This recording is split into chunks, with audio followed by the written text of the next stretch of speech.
અમદાવાદમાં કુખ્યાત ધમા બારડને હોસ્પિટલમાંથી રજા મળી છે। ક્રાઇમ બ્રાન્ચે આરોપી ધમા બારડનો કબજો મેળવ્યો છે। ધમા બારડ અને પોલીસ વચ્ચે ઘર્ષણ થયું હતું। ઝપાઝપી દરમિયાન ધમા બારડના પગમાં ગોળી વાગી હતી। ધમા બારડ સામે અનેક ગુનાઓ નોંધાયેલા છે। કૃષ્ણનગરમાં હત્યાના પ્રયાસ કેસમાં તે ફરાર હતો।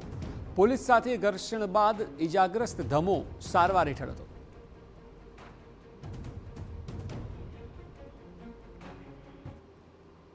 સોલા વિસ્તારના હોટલ ટેરાજો ખાતે રોકાયેલ છે। આ બાબતની બાતમી હકીકત મળતા ક્રાઇમ બ્રાન્ચના પોલીસ ઇન્સ્પેક્ટર શ્રી મેહુલ ચૌહાણ દ્વારા તેને પકડવાની તજવીજ કરી અને ટીમ સાથે હોટલ ટેરાજો જતા હોટલ ખાતેથી તેને પકડી અને ક્રાઇમ બ્રાન્ચ ખાતે લાવતા હતા। એ દરમિયાન તે નાસી જવાની પેરવીમાં પોલીસ સાથે ઝપાઝપી કરી અને અણધાર્યો હુમલો કરતા અને પોલીસ પાસે રહેલ વેપનને છૂટવાનો પ્રયત્ન કરતા અને ઝપાઝપી દરમિયાન વેપનમાંથી ફાયર થઈ જતા તેને ડાબા પગના માં ગોળી લાગી ગયેલ છે। બનાસકાંઠામાં દિયોદર તાલુકા પંચાયતની